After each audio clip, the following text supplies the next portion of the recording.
हम लोग पढ़ेंगे भक्ति वृक्ष पाठ्य पुस्तक 29 के आखिरी भाग से एक पेज ही है, थोड़ा ही समय लगना चाहिए इसको पढ़ने के लिए।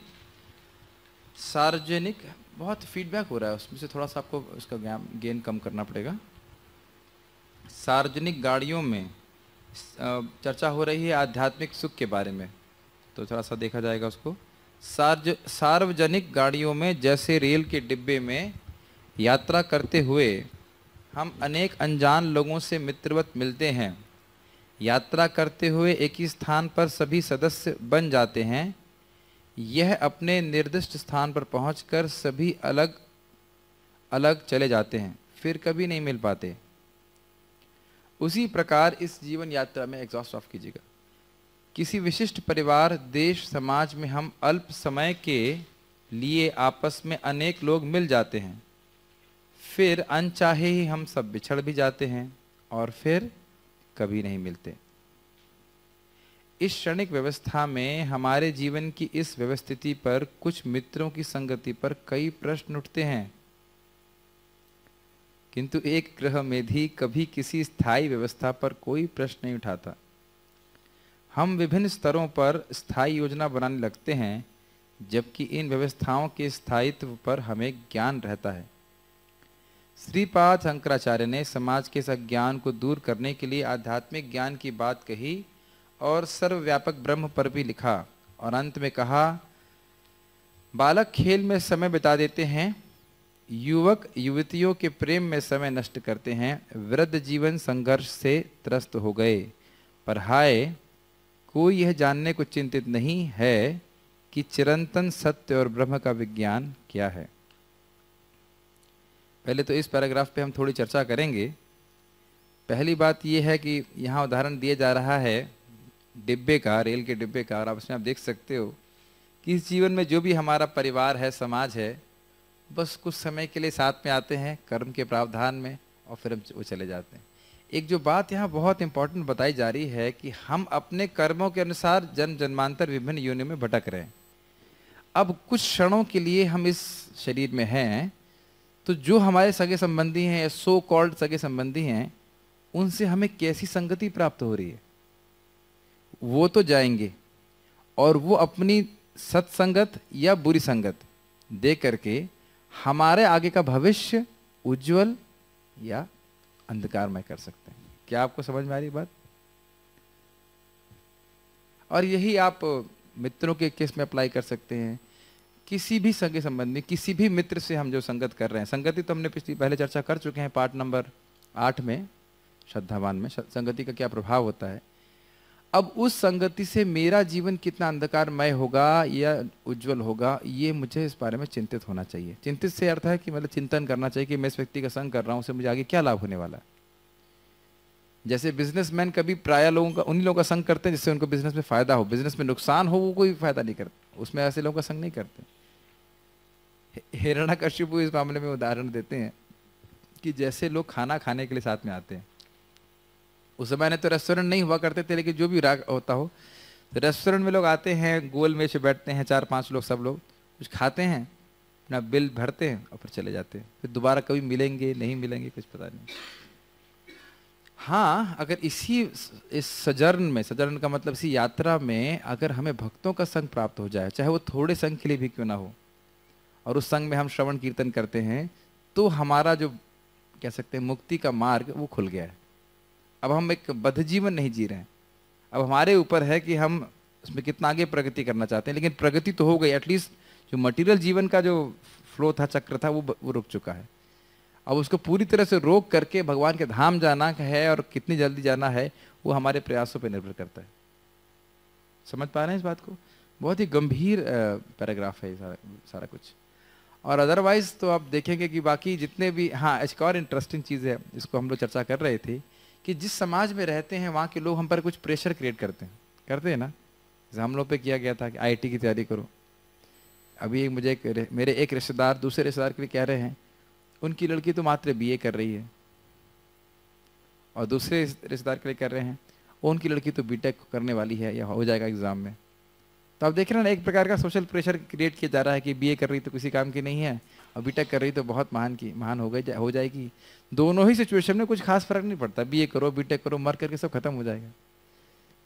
भक्ति नहीं कर रही है या कर रहा है, इसके ऊपर कोई प्रेशर नहीं क्रिएट करता। करता है तो कौन? Spiritual master like Sukhdev Goswami. आयुर हरति वै पुंसाम उद्दनस्तन चयन नसौ यत्रिते शलो नीतम उत्तम श्लोक वार्ता। तुम्हारा सारा जीवन व्यर्थ जा रहा है, चाहे बीटेक करो चाहे बीए करो चाहे कुछ भी करो, सब व्यर्थ हो रहा है। अगर वो समय तुम, सूर्य के अस्त हो रहा है और सूर्य उदय हो रहा है और अस्त हो रहा है, खाली आयु काट रहा है आपकी और कुछ नहीं कर रहा है, अगर उस आयु को हम भगवान की कथा में नहीं लगाते हैं, क्वाइट हैवी। और ऐसे बोलते हैं कि आंखें, मोर पंख में आंखें नहीं होती हैं क्या? होती है ना मोर पंख में। और उसके बाद सर्प के क्या बोलते, सर के ऊपर मणि होगा तो क्या फायदा होगा? एक राजा है, उसके ऊपर बहुत बड़ा टोपी है, वो टोपी ही उसके डूबने का कारण बनेगी अगर वो सर भगवान के सामने झुकता नहीं है। ऐसे करके और कहते तरवह किम न जीवंती, क्या पेड़ नहीं जीते? भस्रा किम न शुशंसुतः, मतलब ये जो धौंकनी होती है ऐसे आवाज आती है ना उसकी, जब वो सुना लोहार धौंकनी करता है तो क्या वो हवा नहीं लेती? फेफड़े की तरह से हमारे फेफड़े भी होते हैं ना, उसी तरह से हवा लेते हैं। इस तरह से कठोर वचन बोलते हैं। क्यों बोल रहे हैं? वो एक प्रेशर क्रिएट कर रहे हैं, और वो प्रेशर सत्यता का प्रेशर है कि इस जगत में कुछ है नहीं, जगत आसार है, और व्यक्ति को भगवान श्री कृष्ण की ही भक्ति करने में अपनी सारी शक्ति लगानी चाहिए। तो ये बहुत इंटरेस्टिंग है कि कुछ क्षणों के भौतिकवादी लोगों का संग, जो कि शायद इस जन्म में हमें थोड़ी देर के लिए मिलेंगे, लेकिन वो हमको नरकगामी बना सकते हैं, और वही थोड़े समय के काल का भक्त का संग हमको ऊर्ध्वगामी भक्तों का भगवान के धाम जाने के योग्य बना सकता है। तो इस थोड़े से समय में हमें अधिक से अधिक भक्तों का संग करके भक्तों में ही आसक्ति करना चाहिए। एक और बात यहाँ बता रहे हैं प्रभुपाद जी, जो आप लोग, मैं पहले बोलता हूँ फिर आप लोग कुछ बोलना चाहते हैं तो बोल सकते हैं इसके ऊपर। इंटरेस्टिंग है कि पूरा जीवन हम लोग कृष्ण से डिस्ट्रैक्टेड बिता देते हैं। डिस्ट्रैक्शन समझते हैं, मतलब विक्षेप के रूप में। बच्चों को बोलो हरे कृष्णा करने के लिए, क्या बोलेंगे? क्रिकेट खेलना है, फुटबॉल खेलना है। और उसके बाद युवा लोगों को बोलो कि हरे कृष्णा करना है, अरे तो गर्लफ्रेंड के संग जाना है, अभी कहाँ टाइम है। और वृद्ध जीवन में बोलो कि आप हरे कृष्णा करिए, तो हमसे होता नहीं है। वृद्ध जीवन का डिस्ट्रैक्शन क्या है? बॉडी, हाँ, बॉडी अलाउ नहीं कर रही। करना भी चाहें तो समझ में नहीं आता। इवन मैं एक वृद्ध व्यक्ति से बात कर रहा था कि उनको महाराज लोगों का नाम ही याद नहीं आ रहा था। उनको ये तो पहचान में आ रहा था कि इन महाराज की क्लास हमने सुनी है, लेकिन वो कंफ्यूज हो रहे थे कौन से महाराज है, क्या नाम है। इतना मुश्किल है। कितना आश्चर्य होगा ना आपको। हम लोग सोच भी नहीं सकते कि बुद्धि कितनी डल होती चली जाती है वृद्धावस्था में। ग्रहण करने की शक्ति रह ही नहीं जाती। अगर हम लोग पहले से भक्ति ना किए रहे हों तो समझ में नहीं आते हैं बातें। तो पूरा जीवन आप कैसे बिता रहे हैं, हम लोग कैसे बिता देते हैं जो भौतिकतावादी होते हैं? विक्षेप में। मन को भगवान में लगाने का मौका ही नहीं देती माया। तो वो तो बहुत बड़ा भाग्य है अगर भक्तों का संग प्राप्त हो जाए और हम सुने, तब हमारा ये विक्षेप टूटेगा। नहीं तो कॉन्स्टेंटली बस माया यही करती है, बस ये कर लो, उसके बाद कर लो ये, उसके बाद करेंगे, उसके बाद, ऐसे करके पूरा जीवन बीत जाता है। और आप देखिए प्रहलाद महाराज कैसा प्रेशर क्रिएट करते हैं, भैया 5 साल से भक्ति शुरू करो, बहुत लेट हो गए तुम। और आप देखेंगे कि जो उनके मित्र थे वो भी यही बोल रहे थे, अरे अभी तो हम बच्चे हैं, अभी आओ तो हम लोग खेलें। प्रभुपाद बोलते हैं ना, अभी तो हम लोग खेलेंगे, अभी कहाँ भक्ति करेंगे, ये भागवत धर्म अभी कहाँ आचरण करेंगे। कहते हैं नहीं नहीं नहीं नहीं, बाद में बड़े हो जाओगे तो कौन, मतलब तुम युवती अपनी पत्नी के पीछे चले जाओगे, कोई ध्यान नहीं रखोगे, बुढ़ापे में तो भक्ति करोगे ही नहीं। तो अभी से भक्ति करना शुरू करो। एक और भी इंटरेस्टिंग चीज़ है कि भक्ति अगर शुरुआत से करना शुरू कर दें तो फिर टेस्ट मिल जाता है। तो फिर आगे जाकर के बाकी सारी चीज़ें वाकई विक्षेप लगती हैं, जो कि विक्षेप हैं। समझ में आ रहा है? जो चीज़ें हमारे चित्त को भगवान से अलग करती हैं वो हमें खराब महसूस होती हैं, तो सबसे आदमी बचेगा। और अन्यथा भगवान की बातें हमें विक्षेप लगेंगी, मेरे माया कॉन्शियसनेस में डिस्टर्ब कर रही है। हाँ, तभी तो बहुत ही लोगों को डिस्टर्ब, क्या ये हरे कृष्ण वाले आ गए, क्यों ये कथा सुना रहे हैं ऐसे कर। बहुत जबरदस्त है, बहुत अच्छी बात है। एक आपने कभी सोचा है कि क्यों लोगों को दिखता नहीं है मृत्यु अपनी? सब जान रहे हैं कि मृत्यु होगी और हम कुछ नहीं लेके जाएंगे, फिर भी योजना बनाता रहता है और उस योजना के अंतर्गत लोगों को बुरा भी करने में चूकता नहीं है। तो ये माया का बहुत बड़ा आवरण है, बहुत बड़ी पोटेंसी कि हम लोग ये सब कुछ छोड़ के जाएंगे, फिर भी व्यक्ति इकट्ठा करने में लगा रहता है, जो कि उसकी जरूरत से कहीं अधिक अधिक है, उसको भोग भी नहीं पाता, लेकिन सारा जीवन इकट्ठा करने में चला जाता है। जैसे महाराज एग्जाम्पल दे रहे थे कि चींटी का पेट बहुत छोटा सा होता है, लेकिन पूरा दिन मेहनत करती रहती है कि इकट्ठा करो इकट्ठा करो इकट्ठा करो, और उतने में कोई आएगा पाइप लेके पानी मारेगा, सारा जो है उनके जो घर गृहस्थी है वो सब नष्ट हो जाती है। कुछ और आप लोग बोलना चाहते हैं इसके ऊपर? बहुत इंटरेस्टिंग है paragraph. Anything, some other ideas? Okay, हाँ, इसमें आपकी आवाज़ नहीं आ रही, ऐड कैसे करेंगे? ऐड करने के लिए आपको आवाज़ चाहिए। ये वाला देखिए, आवाज़ आ रही है इसमें? बोलिए बोलिए, चेक करिए। हरे कृष्णा। हाँ, इसमें आ रही है, ये ऐड हो रहा है। यस। हाँ, कि जैसे आपने कहा कि लोग मृत्यु को देखते हैं फिर भी उनको ये सब चीज़ें मतलब माया उनको ग्रस्त लेती है।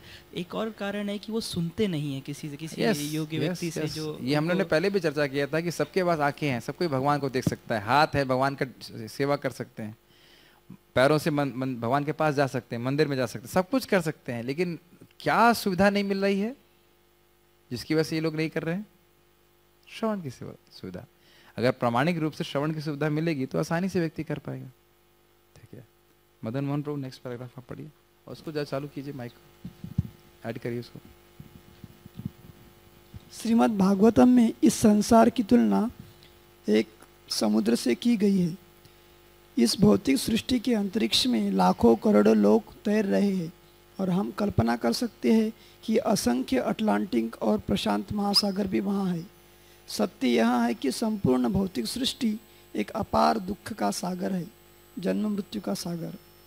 इस अज्ञान के सागर को पार करने के लिए एक मजबूत जहाज की आवश्यकता है और भगवान कृष्ण के चरण कमल वह सुदृढ़ नौका है। हमें तुरंत इस नौका पर आरूढ़ होना चाहिए। भगवान के छोटे छोटे से चरणों का ध्यान कर हमें हिचकना नहीं चाहिए। उन्हीं के चरणों पर यह पूरी सृष्टि टिकी हुई है। जो उनके चरणों का आश्रय लेता है उनके लिए यह भवसागर गोखुर से बने गड्ढे के समान नगण्य हो जाता है। उस छोटे से गड्ढे को तो कोई भी पार कर सकता है। समाश्रिता ये पद पल्लव प्लवम महत्पदम पुण्य यशो मुरारे भवाम्बुधिर्वस् पदम परम पदम पदम पदम यद विपदाम न तेषाम। बहुत सुंदर श्लोक है कि जो बुद्धिमान व्यक्ति है वो भगवान श्री कृष्ण के चरण कमलों का आश्रय लेता है, उन वस्तुओं का आश्रय नहीं लेता, या इस जगत का आश्रय में किसी वस्तु का आश्रय नहीं लेता जिस जगत में हर पग पे कुछ ना कुछ कठिनाई है। इस संबंध में एक हास्यात्मक घटना है। एक व्यक्ति था जो टाइटैनिक में था और उसमें से बच गया था, तो डूबा नहीं, वो मरा नहीं, और वो अमेरिका गया तो जश्न मना रहा था कि मैं बच गया।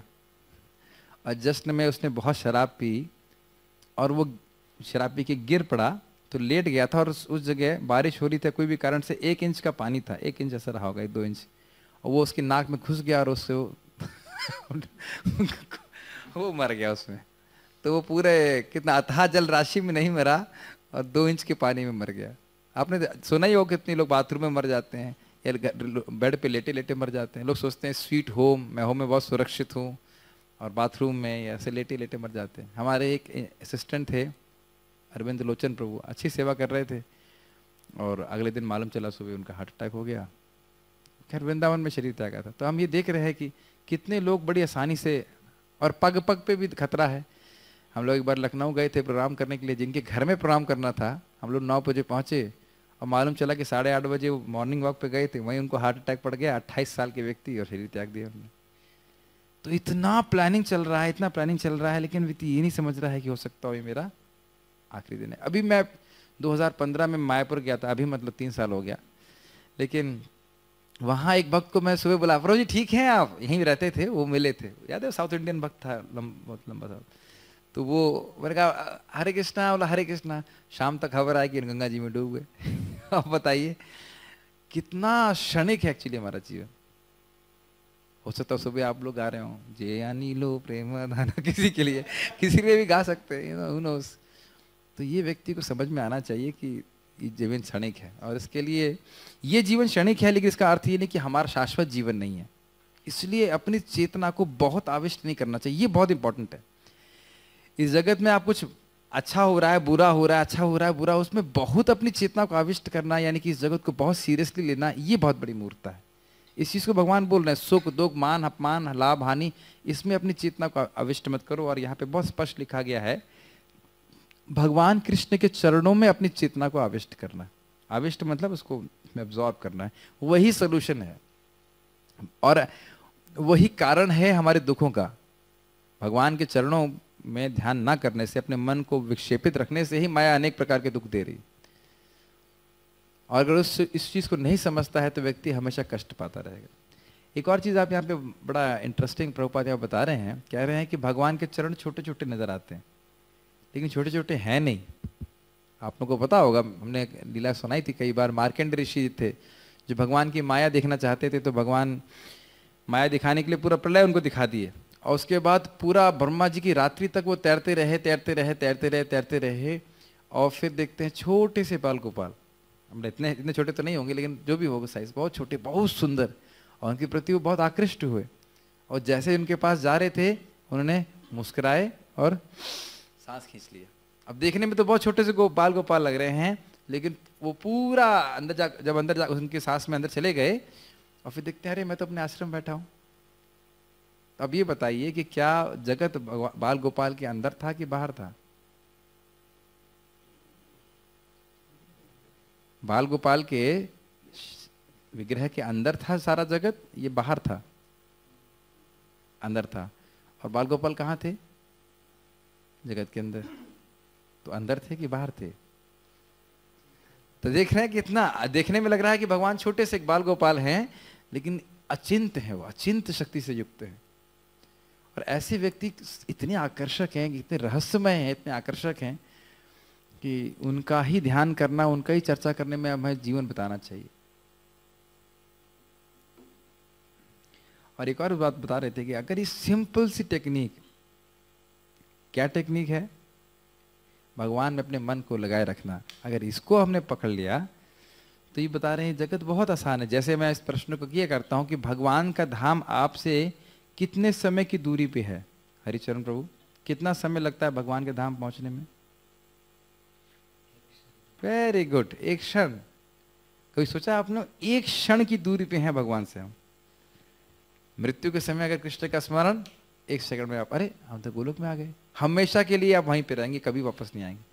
सारा गेम एक्चुअली वैसे तो खैर जितने भी भक्ति करते हैं सिक्योर रहती है, लेकिन अल्टीमेटली एक क्षण में हमने कृष्ण का स्मरण कर लिया उस समय, तो कोई दिक्कत नहीं।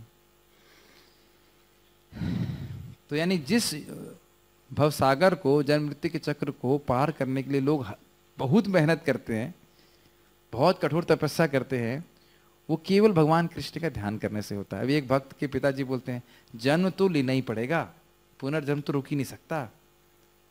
और ये भी बोल रहे थे कि गीता गलत, बिल्कुल सही है, बिल्कुल गीता में सब कुछ सत्य लिखा हुआ है। तो मैंने दिखाया, देखिए किस प्रकार से भगवान बोल रहे हैं, मन मना भव मद भक्तो मद याजी माम नमस्कुरु। और 2 बार बोल रहे हैं, मान लो भूल गए, 9वें अध्याय में मिस हो गया तो 18वें में फिर से बोल रहे हैं, ताकि उसको एम्फसाइज किया जाए, अगर ये तुम कर लोगे तो निश्चित रूप से मेरे पास आओगे। Very simple, it's that simple कि वी कैन मिस इट, कि हम कृष्ण भावना में आए क्यों? केवल अपने मन को बार बार कृष्ण में अलग अलग रूप से लगाएं, और सबसे अधिक लगाने का तरीका है श्रवण कीर्तन।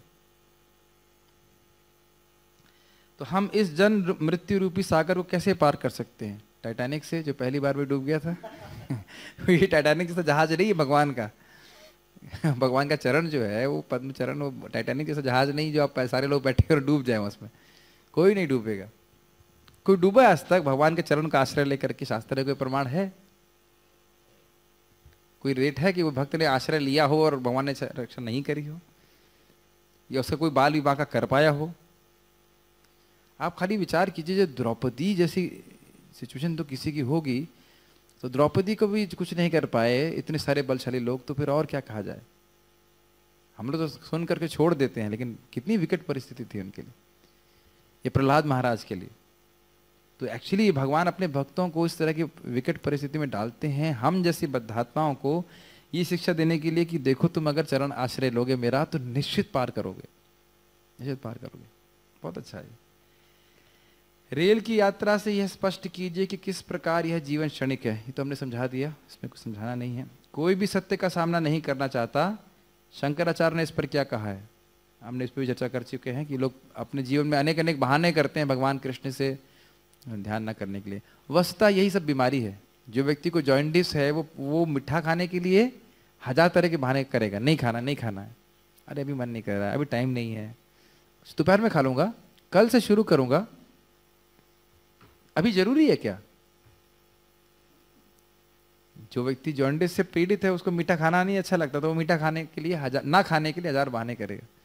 और हम लोग के जब प्रसादम वितरण होता है तो मीठा नहीं मिलता तो बोलते हैं अरे प्रभु आप मेरे को मिस कर गए, है ना। मान लीजिए आप कोई व्यक्ति स्वीट राइस बांट रहा है और बांटते बांटते कभी कभी हो जाता है नहीं, आइसक्रीम बांट रहा है आपको छोड़ दिया बीच में, तो आप लोग सब शांत रहते हैं ना, अब ठीक है भगवान ने जैसा चाहा। अरे क्या कर रहे हो, देखा ही नहीं पड़ता, मैं बैठा हुआ वैष्णव बैठा हुआ कैसे आप सेवा कर रहे हो, वैष्णव सेवा नहीं आती आपको, मिठाई छोड़ दी आपने। फिर अगर देगा भी तो हलवा तो हम थोड़ा सा लेंगे, अरे थोड़ा सा इतना ही देगा मेरे को, बगल वाला नहीं खा रहा उसका भी तो हिस्सा मेरे को दो।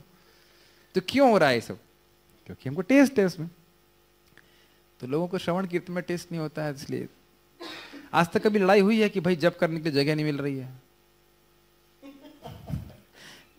प्रसाद में कितनी लड़ाई हो जाती है, जब में तो कभी लड़ाई नहीं होती। तो हम देख रहे हैं कि इस प्रकार से लोगों की अभिमति नहीं होती है। तो ऐसे लोगों को हमें मौका देना चाहिए। मैं इस पर बहुत विचार कर रहा था। प्रचार मतलब जो लोगों की जरूरत है वो लोगों की चाहत बना दीजिए। What is people's need you make their want. Hari कथा को, हरि कीर्तन को इतना सुंदर तरह से, प्रसाद को इतना सुंदर तरह से किया जाए ताकि, क्योंकि वही आवश्यकता है लोगों की, बाकी कुछ आवश्यक नहीं है। तो उसको ऐसे किया जाए कि किसी तरह से उनके डल ब्रेन में, बुद्धि में वो समझ जाए कि ये तो बहुत अच्छी चीज है, यहाँ तो फिर से आना चाहिए, फिर वो पार हो जाएंगे। प्रचार संदेश। हाँ, अनंत कृष्ण प्रभु पढ़ना चाहेंगे? आप कुछ बोल रहे थे क्या? भाई चल रहा। कृष्ण भावनामृत, धीरे बोलेगा, आप बहुत तेज बोलते। कृष्ण भावनामृत आंदोलन की स्थापना ज्ञान वितरण के लिए की गई है। किसके लिए करी गई है? ज्ञान वितरण। गलत तो नहीं पढ़ रहे आप कुछ? कृष्ण ज्ञान लिखा हुआ है। ज्ञान लिखा है, उसके आगे क्या लिखा है? वितरण के लिए। मेरे ख्याल से ज्ञान अर्जन के लिए लिखा होना चाहिए ना। अनंत कृष्ण प्रभु ज्ञान अर्जन या ज्ञान वितरण? ज्ञान वितरण के लिए की गई। अर्जन, बिना अर्जन किए तो वितरण नहीं कर सकते। हाँ, लेकिन अर्जन ही करते रहे तो समझ गए ना? ठीक है। और ज्ञान वितरण करना ये नम्रता की लक्षण है। भगवान चाह रहे हैं कि ये सेवा हम करें। परम पूज्य राधा गोविंद महाराज इस संबंध में बहुत अच्छा बोलते हैं। थोड़ी खराब सी बात है, लेकिन आप मुझे थोड़ा सा लाइसेंस दीजिए बोलने का, कि महाराज ने क्लास में बोला है इसलिए मैं बोल सकता हूँ। कह रहे थे कि गंगा जी, कोई व्यक्ति लोअर कास्ट का हो, या लोअर कास्ट का मतलब शूद्र हो या कुछ भी हो, या ब्राह्मण हो, दोनों को पवित्र करती हैं और दोनों को स्नान करने देती हैं। दोनों ही लोग अब गहान कर सकते हैं। बंदर भी स्नान कर सकता है, भैंस भी स्नान कर सकती है। तो ऐसे ही हमारा ज्ञान, हमारा धन, वो दूसरों के उपकार के लिए होना चाहिए और उसमें कोई भेदभाव नहीं होना चाहिए। महाराज कह रहे थे कि इस संबंध में मैं उदाहरण दूंगा और खराब, की अपने धन, अपने ज्ञान या जो भी संपत्ति या गुण हमको दिया है उसको वैश्य बना लेना चाहिए। जैसे वैश्य का उपभोग सब लोग करते हैं, ऐसे करके हमारे ज्ञान का, हमारे धन का उपभोग अन्य लोगों को करना चाहिए।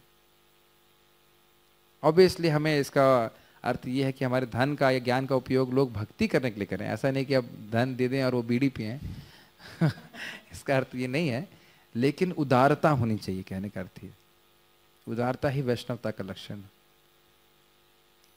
बहुत अच्छा बात है, मेरे को लगी। बात थोड़ी खराब तरह से समझाई है, मतलब महाराज खुद बोल रहे थे कठोर सी अजीब सी बात लग रही है, लेकिन समझाने के लिए, पॉइंट ड्राइव करने के लिए बहुत इंपॉर्टेंट है। और जितना आप ज्ञान देंगे उतना ही भगवान आपको और देंगे। जैसे मैं समझा रहा था कि गवर्नमेंट के लोग, जो गवर्नमेंट कुछ जगह का सुधार करने के लिए ऑफिसर से कुछ पैसा देती है, मान लो 100 करोड़ रुपए दिए या चलिए 1 करोड़ रुपए दिए, तो अगर वो 1 करोड़ रुपए में सारा पैसा लगा देते हैं, अच्छी व्यवस्था करते हैं, तो चुनेंगे ना, अच्छा अगली बार इसी ऑफिसर को देता हूँ, मैं 10 करोड़ रुपए देता हूँ क्योंकि ये इसका पैसा, इस धन का उपयोग जन कल्याण के लिए ठीक से किया है। Make sense? तो जैसे हम लोग प्रचार करते हैं, तो जितना भी आपको भगवान के बारे में समझ में आता है ठीक ठीक प्रकार से, तो वो दूसरों को बताइए, तो भगवान खुश होकर भगवान आपको और ज्ञान देंगे और साक्षात्कार देंगे, और फिर और आप शेयर करेंगे उसको, और शेयर किए बिना रह नहीं जाएगा आपसे। इतना अद्भुत चीज़ें भगवान बताते हैं। और इस संबंध में सच्चिदानंद महाराज जी बता रहे थे, कह रहे थे कि we preachers are blessed with so many jewels from the ocean of Krishna consciousness. भक्ति के सागर से हम प्रचारकों को बहुत सारे मणियां भगवान देते हैं। क्यों? क्योंकि आप दूसरों को दे रहे, तो भगवान और आपको साक्षात्कार देते हैं। इसीलिए प्रभुपाद जी बोलते हैं, preaching is the easy way to realize Krishna. Easy, yes. जब आप भगवान के बारे में आप दूसरों को बता रहे हैं, तो अपना शुद्धिकरण होता है और भगवान उससे प्रसन्न होते हैं, और भगवान की प्रसन्नता से ही हमारी प्रगति होती है। Easy and quick, easy and quick also. Yes, हाँ जी। और ज्ञान वितरण करने से क्या नहीं होता वो भी ध्यान रखिएगा। ये बोतल है, काफी पानी भरा हुआ है पीने के लिए, इसमें छेद कर दीजिए, तो ये होता है। आप यहां से इसको खोल कर दूसरों को तो दे नहीं रहे, अगर तो यहां से छेद कर दीजिए, नीचे से ज्ञान निकल जाएगा सारा। ये स्थिति होती है। ये भागवतम का ही उदाहरण है। हाँ जी।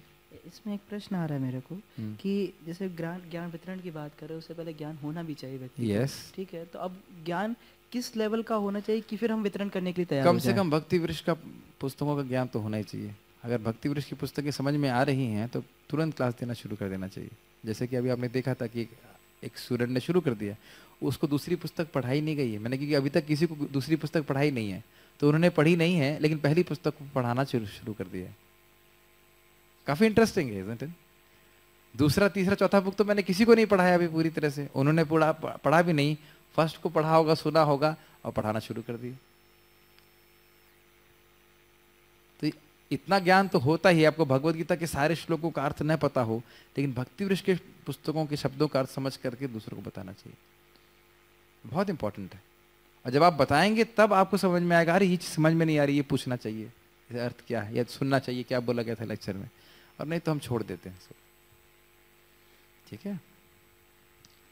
ज्ञान तो वितरण के लिए होता है, यद्यपि पहले ही पर्याप्त ज्ञान है, किंतु जब भी वैज्ञानिकों या दार्शनिकों को कोई नया ज्ञान सूझता है तो वे उसे विश्व भर में वितरण कर देना चाहते हैं। ये एक इंटरेस्टिंग है कि जब नया ज्ञान सूझता है, वो ज्ञान है और वाकई सही है वो नहीं कह सकते, लेकिन कुछ नया डिस्कवरी आ जाती है तो तुरंत उसको प्रस्तुत कर देते हैं।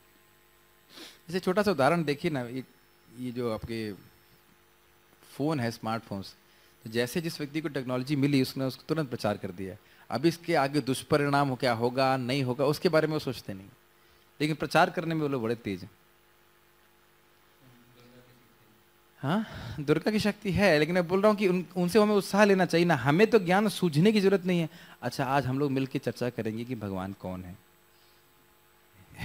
ये तो कुछ है नहीं, और ये सबसे महत्वपूर्ण ज्ञान है, तो इसको हमें दूसरों को प्रचार करते रहना चाहिए। नहीं तो देखो, कम से कम एक मौका तो दो उस व्यक्ति को। एक होता ना, प्रभु जी एक बार तो मौका दीजिए, बोलते ना, एक बार नौकरी के लिए हम चक्कर काटते रहते हैं, एक बार मौका दीजिए, बस मैं आपको प्रमाणित करता हूँ कि मैं बहुत अच्छे से नौकरी करूंगा। तो एक बार तो किसी जीव को मौका दीजिए कि भक्ति करे, हो सकता है वो बहुत अच्छे से भक्ति करे। तो इसलिए हम लोग को प्रचार करने का लगातार भाव होने चाहिए। हाँ, ये होगा तब जब हम खुद भक्ति में हमें अच्छा लगेगा करने के लिए। अगर भक्ति अच्छे से करेंगे तो नेचुरली चेतना शुद्ध होती है, बहुत अच्छे लाभ प्राप्त होते हैं, तो फिर हमें भी उत्साह आता है कि हम प्रीचिंग करें। अगर हम खुद से भक्ति नहीं करेंगे ठीक से तो हमारा भी उत्साह नहीं रहेगा, या हम उसकी जरूरत ही नहीं समझेंगे कि दूसरों को प्रचार करना चाहिए। ठीक है। जैसे अभी एक भक्त हैं, उनको पथरी हो गई है, तो हमारे भक्त को पथरी हुई थी तो उन्होंने उस दवा लिया था नेचुरल, उससे ठीक हो गए थे। तो जैसे सुना पथरी हो गई है, अच्छा ये लीजिए, ये कीजिए, वो कीजिए। कोई मुझे बताया नहीं कि अच्छा देखो आपको उन व्यक्ति को पथरी हो गई तो आपको बताना चाहिए, इससे उपकार होता है। कोई जरूरत नहीं, इट्स लाइक स्पॉन्टेनियस। तो अगर हम देखेंगे कि हमारी भौतिक जीवन में इतना हमारे परिवर्तन हुआ, तो नेचुरली हम दूसरे लोगों के संग देखेंगे, अरे इनकी भी तो ये प्रॉब्लम है, उनकी भी वही प्रॉब्लम है, उनको बताएंगे। हाँ जी। अन्यथा वह ज्ञान क्रमशः सूख जाता है और उससे कोई भी व्यक्ति लाभ नहीं उठा पाता। ये सोचिए कि अगर श्रील प्रभुपाद जी ने भागवतम को इंग्लिश में ट्रांसलेट नहीं किया होता तो क्या स्थिति होती, और कितनी मेहनत लगी है प्रभुपाद जी को। लेकिन एक व्यक्ति की मेहनत से पूरे जगत में कितने लोगों को लाभ हुआ है और होगा, हम सोच भी नहीं सकते।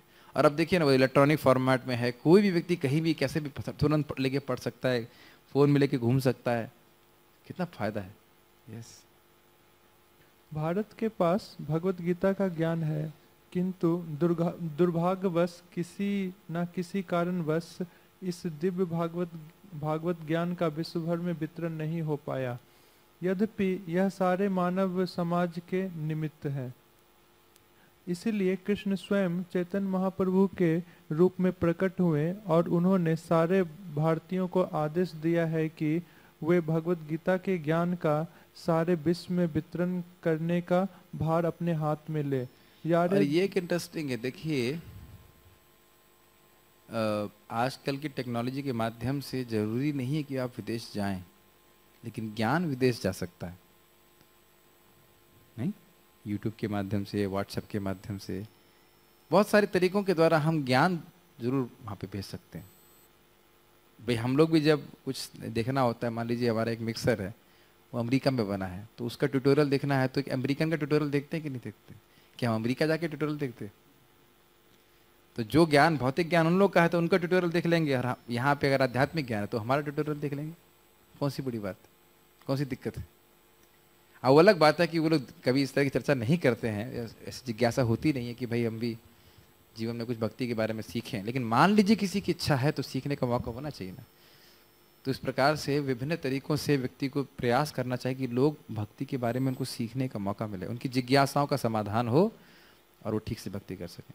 यस, और एक और इंटरेस्टिंग चीज बता रहे थे भक्त कि भगवान जब बोल रहे सर्वधर्मान परित्यज्य मामेकम शरणम व्रज, और चैतन्य महाप्रभु वही कृष्ण बोल रहे हैं, जा रे देख तारे कहो कृष्ण उपदेश, अमार आज्ञा गुरु होइए तारे ऐ देश। ये दोनों सेम इंस्ट्रक्शंस।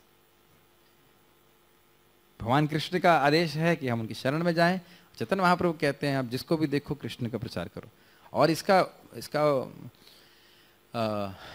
फायदा क्या बता रहे हैं? कबू न बाड़ी भी तुम्हार विषय तरंगे, पुनरअपि ठाई पावे मोर संगे। ठाई मतलब क्या होता है? शेल्टर।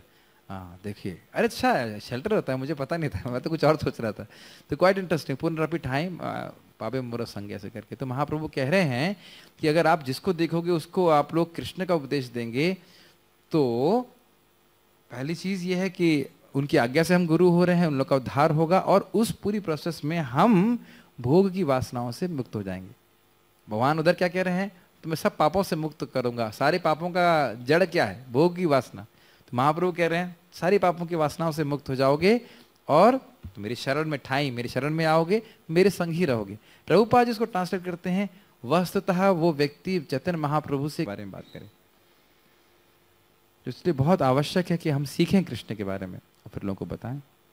यस, भगवत गीता तथा श्रीमद् भागवतम में दिए गए भगवान कृष्ण के आदेशों का पालन करने के लिए हर एक को उपदेश दो। इस तरह लेकिन उसके पास बीटेक होना चाहिए कम से कम आईआईटी से, और छोटा इंजीनियरिंग कॉलेज होगा चलेगा, लेकिन केवल आईआईटी होगा तो अच्छा रहे, है ना? यही भगवान बोल रहे हैं, कह रहे हैं कि जिसके पास बीटेक हो उसको ही उपदेश देना चाहिए। सबको देना है, गांव वालों को भी, सबको देना। क्योंकि इंटरेस्टिंग है, जा रहे देखो, जिसको देखो उसको, अगर गैया को दिख जाए, गैया दिख जाए, उसको भी बोलना चाहिए। लेकिन गैया तो समझ नहीं सकेगी, लेकिन कोई भी इंसान मिले तो उसको कृष्ण का ही उपदेश दीजिए।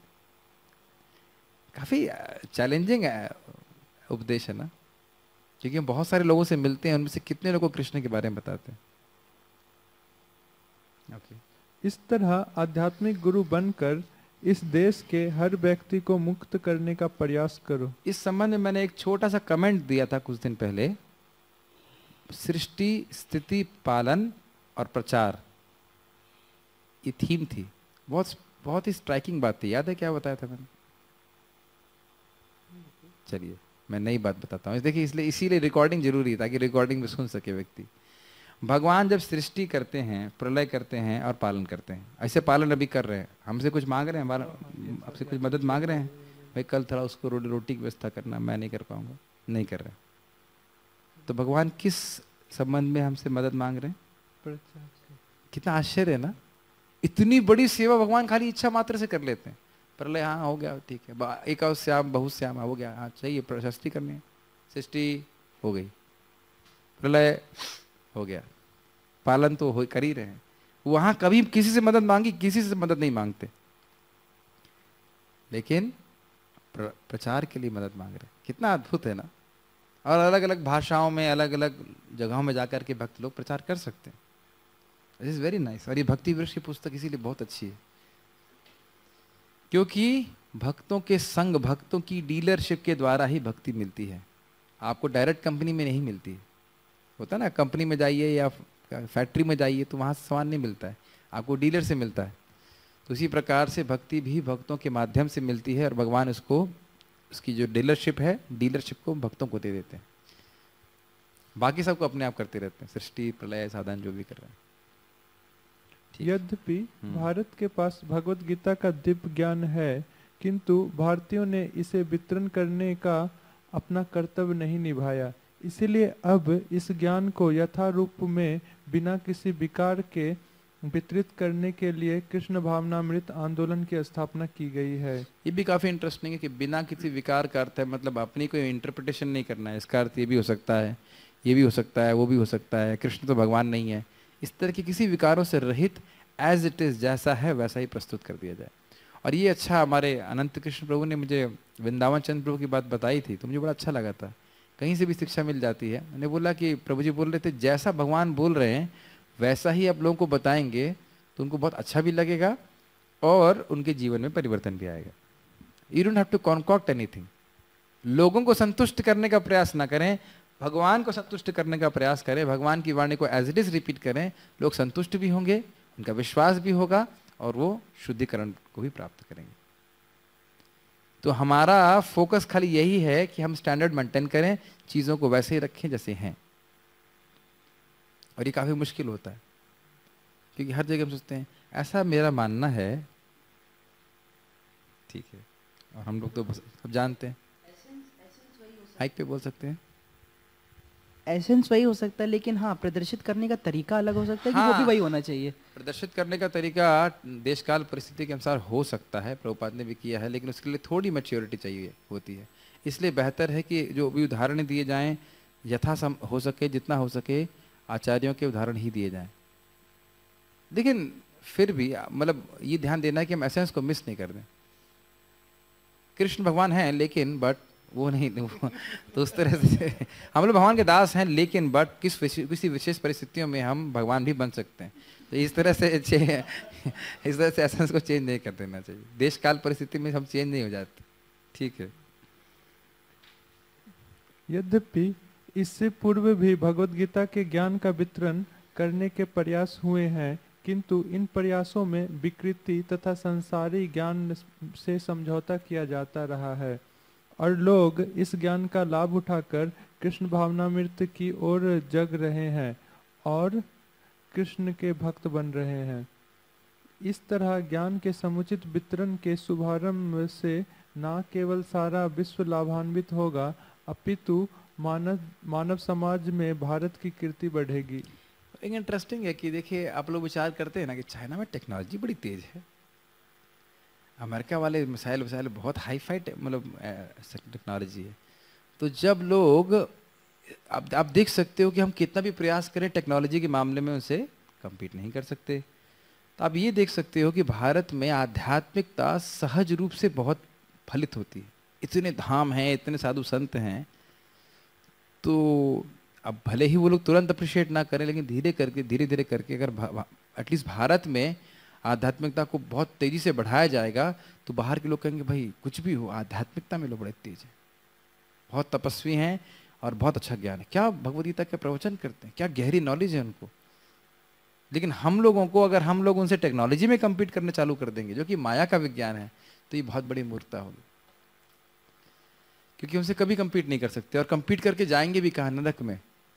तो इसलिए जो सबसे महत्वपूर्ण ज्ञान है भगवद गीता का, उसमें खूब शक्ति लगा के समझना चाहिए उसको और दूसरों को बताने का प्रयास करना चाहिए। कोई और कमेंट्स हैं यहाँ तक? चलिए स्टॉप हियर।